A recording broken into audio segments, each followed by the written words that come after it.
네, 안녕하세요. 누구나 알아들을 수 있는 주역 강독입니다. 오늘은 지난번에 이어서 이 숙회를 설명할 차례입니다. 이 숙회를 설명하기 이전에 숙회 괴사에 보면 이섭대천이라는 이 문장이 있습니다.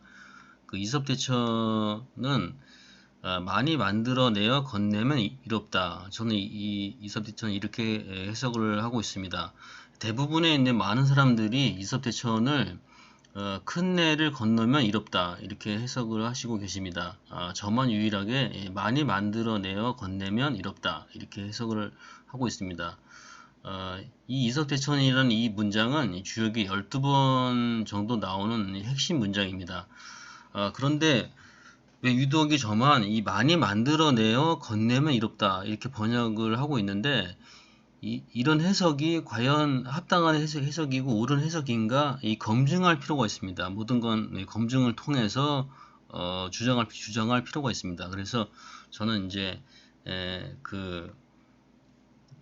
대축객 회사인데 대축객 회사의 대축 이정 불가 시길 이섭대천이라는 이 문장이 있습니다.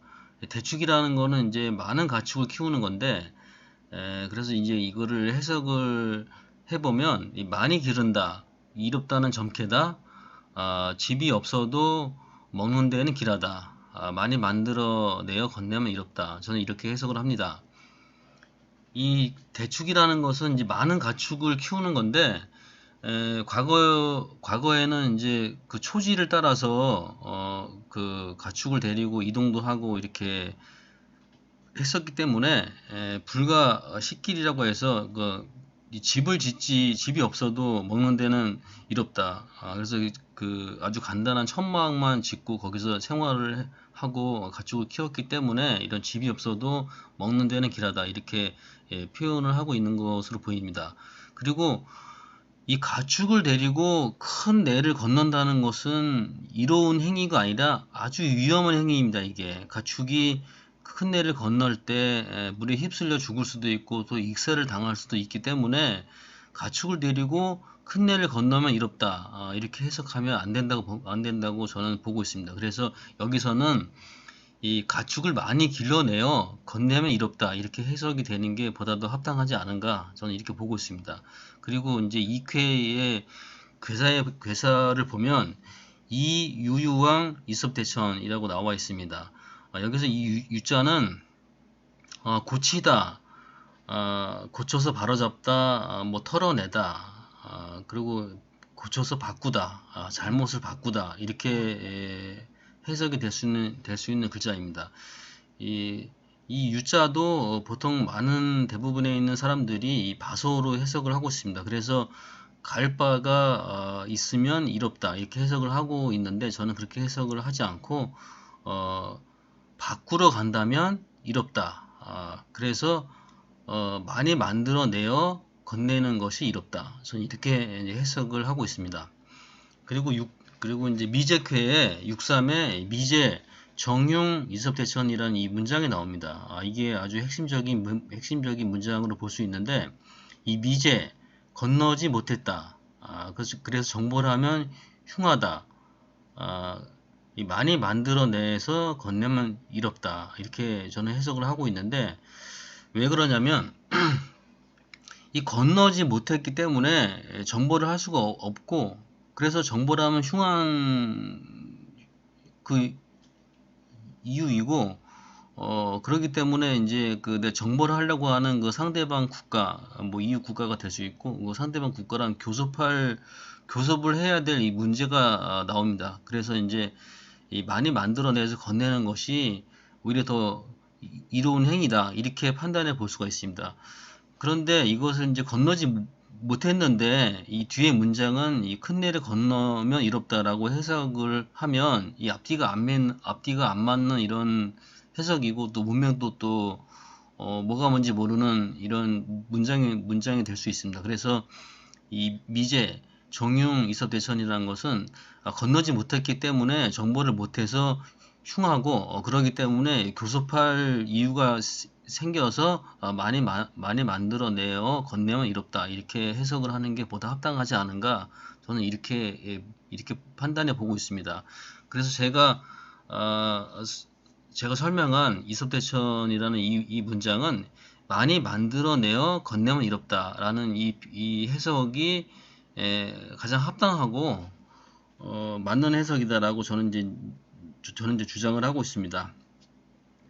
그래서 오늘은 이 숙해를 이제 설명할 차례인데 숙해를 잠시 이제 설명을 해보자면 이 수라는 이 글자는 이 근문에 보면 이 그 사람이 이 비를 맞고 있는 이 모양입니다. 그래서 이게 저는 이 숫자를 뭐 맞이하다로 저는 이제 해석을 하고 있습니다. 수라는 글자가 뭐 구하다, 기다리다라는 뜻도 있습니다. 근데 저는 이 수라는 글자를 맞이하다라고 저는 이렇게 풀이하고 있습니다. 수라는 이 괴를 간단하게 살펴보자면 이 수, 유부, 광영, 정길, 이섭대천, 숙해는 백성이 횃불을 밝히고 드리는 제사로 기란 점이다. 많이 만들어내서 건네면 이롭다. 초구, 수교, 리용항, 무구, 근교에서 맞이하는데 늘 그렇게 하면 이롭고 허물이 없다. 구이, 수사, 소유원, 종길, 사막에서 맞이하는데 작은 논쟁이 있지만 끝내는 길할 것이다. 구삼, 수운이 치구지, 진흙탕에서 맞이하는데 도적이 들끓을 것이다. 육사, 수혈, 출자혈, 혈맹한 사람을 맞이하는데 스스로 집에서 나와서 마중한다. 구오, 수주식 정길, 술과 음식으로 맞이한다면 점은 길하다고 한다. 상육, 이부혈, 유불속, 지객, 삼인례, 경지, 종길, 집에 들어가 있는데 부르지도 않은 손님 세 분이 찾아오니 그들을 공경한다면 끝내는 길하게 된다. 이게 수케의 뭐 대략적인 그 해석인데요. 이거는 이제 다음 영상에서 좀 더 자세하게 제가 설명드리고자 합니다. 그리고 잠시 이제 주역하고는 뭐 상관이 없을 수도 있는데 이 중용에 대해서 잠시 살펴보도록 하겠습니다. 이 중용에 이 성이라는 이 글자가 이 문장이 나오는데 어떤 교수님이 이 주역을 강의하고 계신데 그분이 이제 주역의 핵심이 성이고 성에 대해서 굉장히 뭐 열띠게 강의를 하시고 계십니다. 이 성자는 이 성실함은 하늘의 도고 성지자는 인지도야. 성실하려고 하는 것은 사람의 도다. 이렇게 이게 어려운 문장도 아니고 이렇게 해석이 될 수 있는데 생각을 해보자면 이 성실하는 거 서민들은 늘 성실합니다.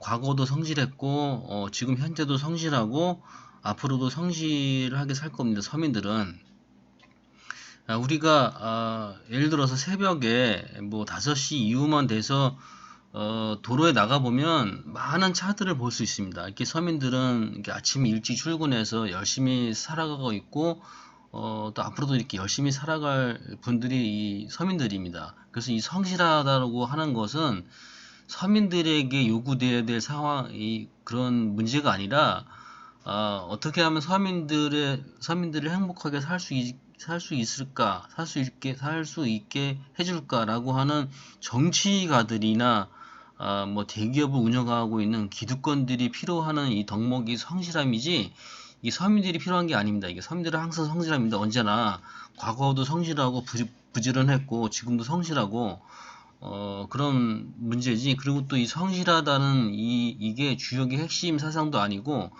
더 나아가서 이 성실함이라는 것 자체가 고조선 문명이라고 아주 열띠게 설명을 하고 계신데 고조선 문명을 성실하다고 저는 그렇게 판단하고 있지 않습니다.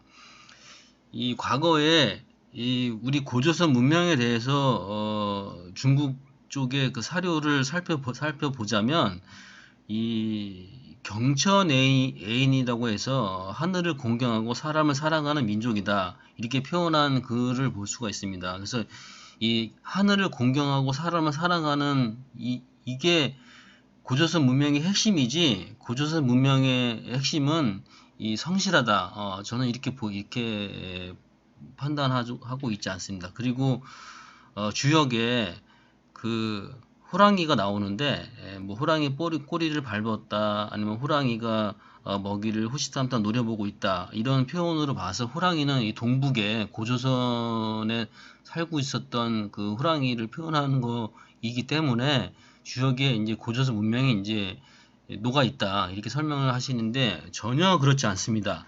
이 호랑이는 중국 전역에 살고 있었고, 현재도 중국 남부에 호랑이가 살고 있고, 또 과거에는 그 중국 서쪽에 카스피 호랑이라고 해서 지금은 거의 멸종됐는데 호랑이가 많이 살고 있었습니다. 이게 그래서 호랑이라는 이 문장이 나온다고 해서 주역이 이 고조선 문명의 영향을 받았다, 고조선 문명으로 볼 수 있다, 이렇게 볼 아무런 이유가 없습니다. 저는 그렇게 보지 않고 있습니다. 그래서 오늘의 그